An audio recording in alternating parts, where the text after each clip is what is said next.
What's up, Audit fans? Dr. Amanda White here with your Standards Explained video, this time on ASA580 about written representations. Now, you might be wondering what this is all about. Well, on an audit, the auditor has to collect sufficient and appropriate evidence. And we know that that comes out of ASA 500 and ISA 500. It says sufficient and appropriate. Now, we also know that in ISA 500, they talk about lots of different methods to collect evidence. Those could be based on documents, they could be based on analysis, you could be talking to other parties, but one of the things that is really common that the auditor often starts with or uses as a key piece of evidence is inquiry.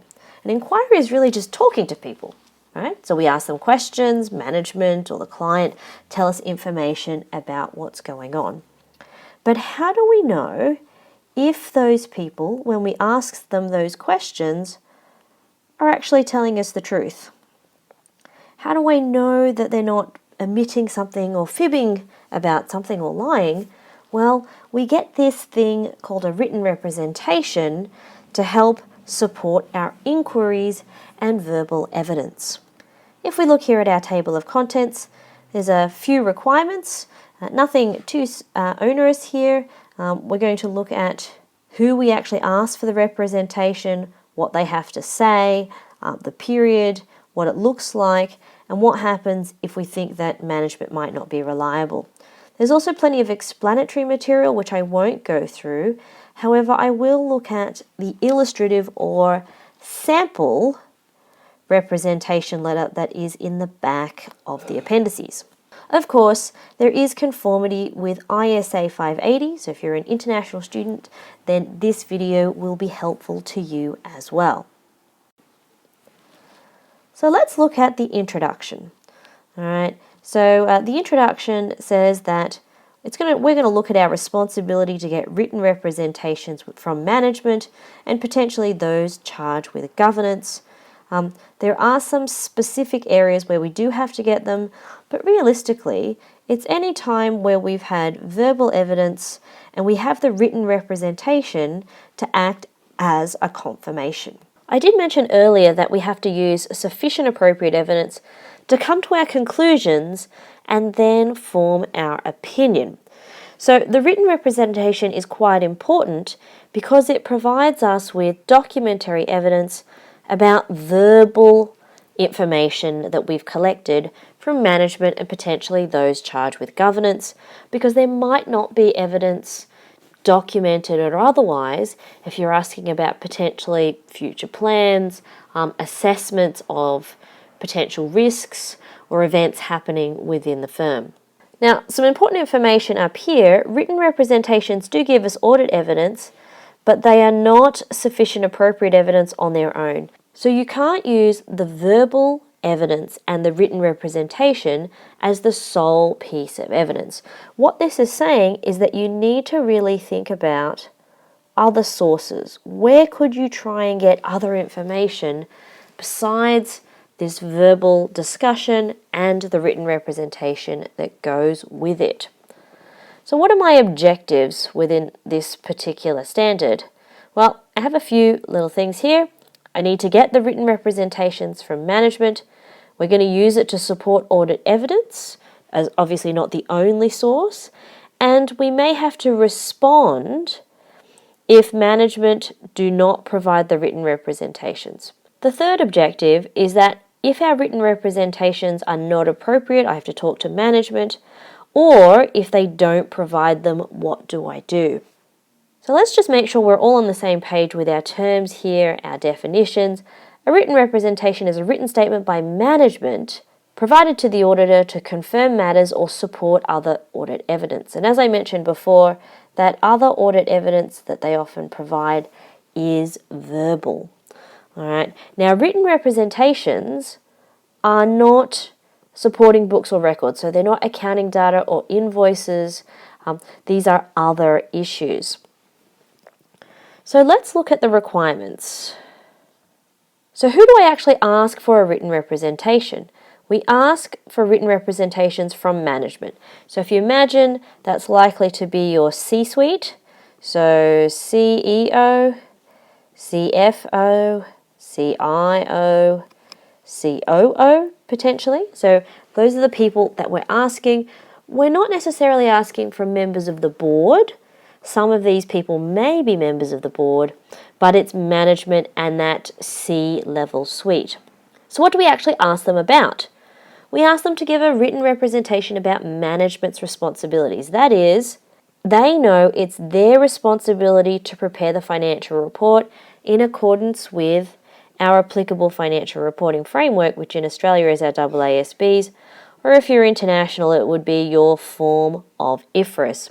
So we're asking them to take responsibility, acknowledge that it's their job to create the financials, and all we're doing is checking them. They also have to say in the representation that the information they've given us is relevant. They've given us all the relevant information and access, so they haven't tried to hide anything, and that all transactions that have been in the company have been recorded or in the financial report. This is really important, the issue about the completeness, because that's the hardest assertion to actually gather evidence on. So remember, we've got our completeness assertion, and we're worried about understatement or potentially missing evidence. So if the client is perhaps holding back evidence that might show a large lawsuit, or they're making a product that's accidentally killed somebody, or that the company might be in severe financial distress, when they sign the representation, they're saying, we've given you everything. Then later, if it's found that they've been hiding evidence from us, then we have grounds to sue them under contract law, and ASIC certainly can investigate here because we know that the Corporations Act requires them to prepare the financial statements appropriately. So what sort of other written representation? So sometimes some auditing standards might require written representations about something else. If you look in the explanatory paragraph, there's some detail there. Now, when we look at written representations, when does that happen and how much information does it need to be? So the date and the period covered by the written representation. So the date of it should be as near as practical, but not after the date of the auditor's report. So quite often we'll get this the day before we sign our report. Remember, the date of the auditor's report is the date that we actually sign that report. So the day before, we'll ask them for the written representation. Now you might think, why don't we have it any earlier? We don't have it any earlier because you're still searching for potentially things like subsequent events under ASA580. You might still be finalising evidence or asking questions. So you will ask for this written representation letter to be delivered to you as soon as close to the signing of the audit report, but not too early, so that we get all the information. We don't want to get the letter and then have to ask management to confirm things verbally and then need to get them to write a second letter. Now, what does the letter actually need to look like? Well, it should be the form of a representation letter addressed to the auditor. So we're going to look at a sample, but it's essentially management saying, hey auditor, here are the things I've told you. Here is what we've discussed, and I sign that this is all true and that we've included everything.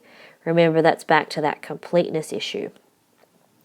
Now, we hope that most of the time management are going to be nice and honest in the creation and the filling in of one of these representation letters. But what if there is doubt? What if we think management might be telling mistruths?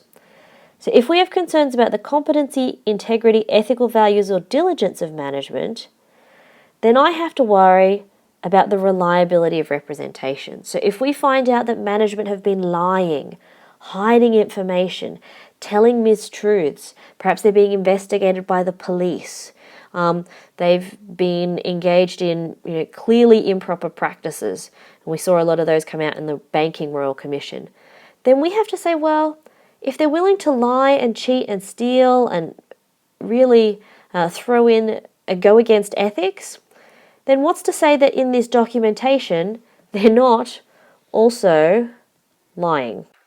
All right. There is no way for me to tell whether they're actually telling the truth or not in this written representation if I'm worried that there already are going to be some issues. So I have to ask myself, well, how does this stack up with the other evidence? Does the evidence tell a negative story and management are telling a positive story? I need to attempt to resolve the matter, and really what that means is I need to go out and I need to investigate. Now, what happens if I investigate and I think, oh, this is not good, I don't think management are telling me the truth? If I think that written representations are not reliable, then I need to consider the effect on the audit opinion. And realistically, this is going to give us a scope limitation. All right. Now, it might depend. There might only be part of the representation letter we think is inappropriate. It might be the whole thing. That will affect, remember the term we use is pervasiveness. The question will be, is it pervasive? And once we answer the question about pervasiveness, we'll know which of our audit opinions to give, whether it's going to be the qualified or whether it's going to be the disclaimer of opinion. Now, I did mention disclaimer. So what if management refuse to provide the written representation? If they don't, we talk to management, why aren't you doing it? Why won't you tell? Oh, we didn't know we needed to. You might need to remind them. But if they say we refuse, that is a warning bell. Why won't they write down that they're responsible for the financial report and they've told us the truth? So the question becomes here, what are they hiding from us? What don't we know? So then I may need to consider, again, ASA 705, thinking about this qualified or disclaimer of opinion. Now we have a very clear thing here. The auditor shall disclaim an opinion if there is sufficient doubt about the integrity of management, such that we don't think their representation is reliable or management does not provide the written representation. So if they don't provide it, then we're going straight to disclaimer of opinion. All right, or if there's sufficient doubt. Perhaps if we're worried about a representation in perhaps one area not being reliable, we might be able to go with the qualified. Now, I did promise you a look at a letter. So there's some standard ones in the back in the appendices. So it's pretty straightforward. The client to auditor on this date, here's our representation letter to you. And you might notice that they say a few things. We confirm to the best of our knowledge, and having made all of our inquiries, things about the financial report. We're talking about they acknowledge their responsibilities. They acknowledge that they use estimates and assumptions. They've disclosed related party transactions. They've disclosed subsequent events. If there are any unadjusted misstatements, they're not important. The first part is in regards to acknowledging their responsibilities around the financial report and the financial statements. The second part is about evidence. All right, and it's about that idea of sufficient and appropriate evidence. So they're saying, we've given you access to everything, anything else you asked from us, and unrestricted access to people. So we haven't told people what to say, we haven't hidden people away from you. They've recorded all of their transactions, that it's their responsibility for design of internal controls. They've disclosed any potential for fraud and any suspected fraud that we believe may have occurred. So that's the main components of our written representation letter. There are some other smaller components that I'm not going to go into, but you're more than welcome to have a read of a representation letter within the international and Australian auditing standard. So that's it for our series on evidence. So we've gone through all of the 500s. Now we have left is the 600 series about experts and the 700 series. So make sure that you're subscribed to the channel to get all of the updates. If you thought the video was great, I'd love a thumbs up, and I will chat to you next time.